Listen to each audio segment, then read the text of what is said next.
Urmah race. They are aiding us during this time.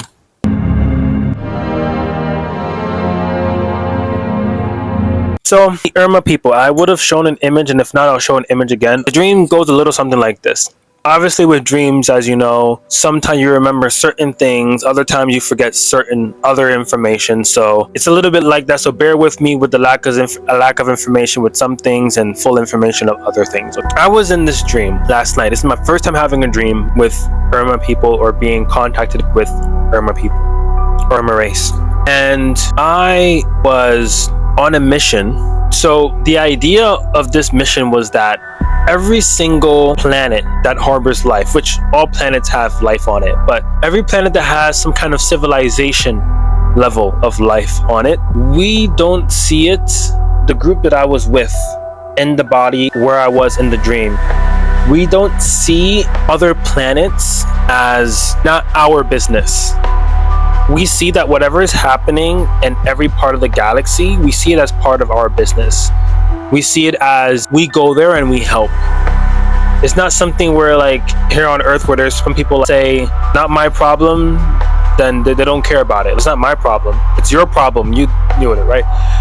For us, we see any kind of issue that's happening or something that may get out of hand that not only may be a problem for them, but that may end up becoming a problem for other species or for other civilizations as something that we need to help or assist in. So we were on a mission to go to this, I was on this planet to investigate and figure out what was going on, how to not only prevent this from happening in other parts of the galaxy and the universe, but to also contain and reduce and retract what was happening on the planet at that moment. And what was happening was that they were doing genetic DNA experiments, and it got out of hand, it got out of control.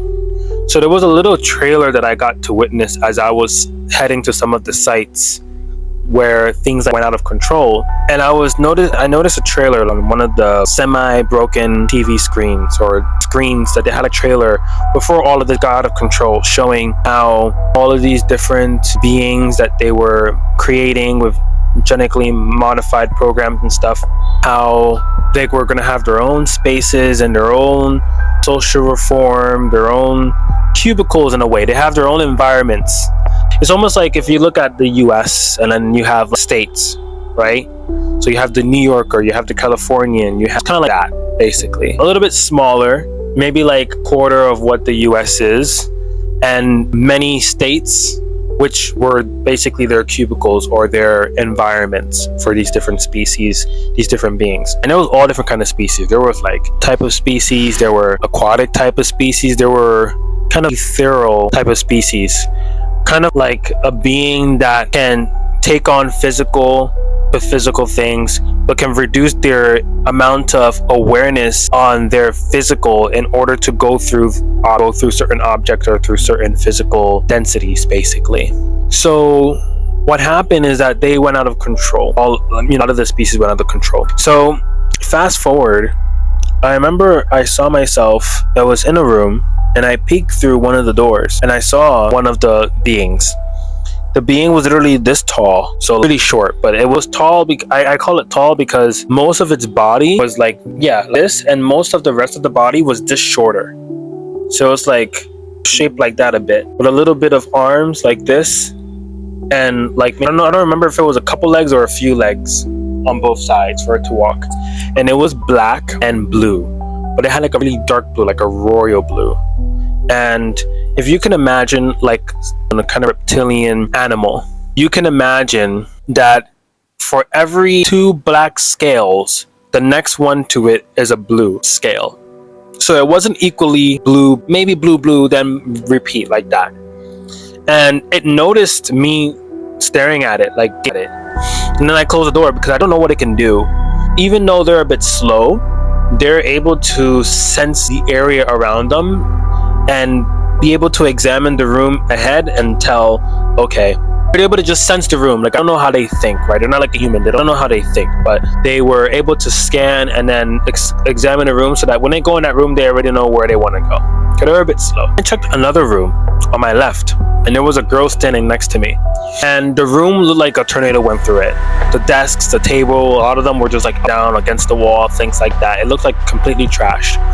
But let's say if you have like a square or a rectangle room, but at the end, you expect that wall to be like the rest of all this. Instead, it was all glass. So it was basically like a window wall. Like in places where it doesn't necessarily have a window, it just has a whole entire wall that's glass. It was basically like that. And there was a curtain on that glass wall. So there was some light coming in, which you were able to see all the mess. And I went to examine the room. I had some like technology that I had.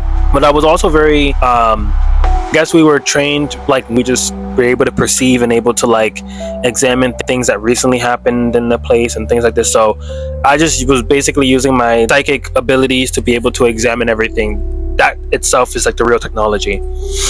And when I got near the glass wall, so the wall window, whatever, there were these kind of type beings that was similar to what we've seen in the movies, those really agile, fast ones that are a bit small but are super deadly. They have like a longer mouth with the sharp teeth and the small arms, and you mean like in recent Jurassic Park movies, similar to it, not the same. But the way they moved and then like at the glass wall was amazing, but it was also a bit frightening because I didn't know the state of the glass wall. I didn't know if they were capable or willing to risk of running into the glass wall to try to get to me. I don't know if they're interested in I don't know what they want, right? But they're just being on alert. They're just like about everything. They're just going on. It's like a child, basically. You see something, they try to go grab it. You the door open, they may want to walk outside, which is why you keep the doors and windows locked, right? So anyways, because it's getting a bit dark, because I came out here to record at sunset, so I want to not take too long before you're not able to see me anymore. But basically, when I went ahead and I walked back slowly to the spot where I was between the two doors and the woman that I was with, the girl, woman that I was, whatever. And I was texting, I guess, someone that I knew, whether it was a comrade or someone who also came down with me in order to help solve the issue that was going on. And I think we were born on this planet, because either born on this planet or we were step-downs or walk-ins. I don't remember if there's a difference between the two, but I started texting her and the comrade or the friend, whoever, that we were trying to fix this problem together. And the way she was texting me was very weird, because all of a sudden I noticed that she had an emoji at the end of the 3 sentences she sent me, and I was able to read it. Like, I understood what she was saying, but if I was to look at it back with my current memory, I don't know how to read it because it wasn't English language. It was like, it looked similar to like glyphs and maybe Japanese. At the end of each one, she had an emoji that was a cat emoji, but it was different kind of cat emojis. It had a really strong facial expression. It was very expressive and animated, different than the emojis we have here on planet Earth. Compared to those, I would say those emojis look more like the stickers we have here. So you have emojis, you have GIFs, and then you have, right, that are bigger than emojis, right, and they be many different things. Looked like stickers, but in that planet they were considered emojis. Whatever translates to emoji in that language from where I was in at the time. I told her, I was like, wait, like for some reason intuitively I got this download. I was like, you're an Urmah. You are an incarnated Urmah. And she was in denial. She's like, what are you talking about? Like, this is where the veil of forgetfulness comes into play, where purposely coming into this life forget our past lives, because that's literally, to remember our past lives is to remember all of the people that died in our life, all the things that we've lost, all of the sorrow, also the good times, but obviously the bad weighs out more than the good when it comes to experiences and things that stick with us, right? Pain creates roots. Bliss doesn't create roots. That's the reason why there's no attachment to it. When you're in bliss, you come back down. And I'll speak about that in another video. And she was in denial, and then I started getting this telepathic visual communication from Addy, the Arishah-Tiger, which I'll show an image of here. And he was there with a red cape, it had like a white fur lining. Oh, that's nice. It had a white fur lining around the cape, and he was holding some kind of, put this here, he was holding some kind of, his paws were like this on the staff. So I don't know if the staff had like a jewel on top or something like that, and there were two tigers next to him, but they didn't have a cape on. They were just chilling like him, next to him, like if they were there because of him. And he was communicating with me. Black background and everything. It's not like I saw them like in some spaceship or in some kingdom. They were black background and like the two tigers next to him, and he was communicating with me. And that solidified and confirmed that he is an Urmah, incarnated Urmah from Urmah race. And then that made me speculate. This was like now more of the ending of the dream, but I remember I was speculating that it's amazing how she can be in such denial about the place from where her soul was created, or like in which race her soul was started from, or has had a lot of experience in terms of different lives, and how she can be in such denial about it. And then I was like to myself, like different questions popped up after I woke up, like does a person have to be infatuated with cats to show that they were an Urmah in one of their past lives, one of their previous lives? Does a person have to be infatuated with wanting to be an Urmah or be an Urmah in their past life to want to be like? And it's like, not necessarily. Urmah, they have a love for all living things. And even though I'm not like crazy infatuated about cats, I love all animals equally. There's not like one like more than the other. Like I feel like one is over the other. And for them, they have the biggest ego, but a very strong, healthy, big ego, which allows them to be so powerful. And usually, you hear like a Beyonce song, like, got a big ego. Like, they make it sound like a negative thing on purpose. They don't want people to have healthy egos. They don't want people to have healthy sex lives. They want there to be a power imbalance dynamic happening between people to keep them separated. So I guess that was like the essence of all of that. And if I have any more like news or any kind of more contact with the Urmah, Adi, the tiger, or anyone else, I will let you guys know. But thank you guys for watching the video. Thank you guys for being here.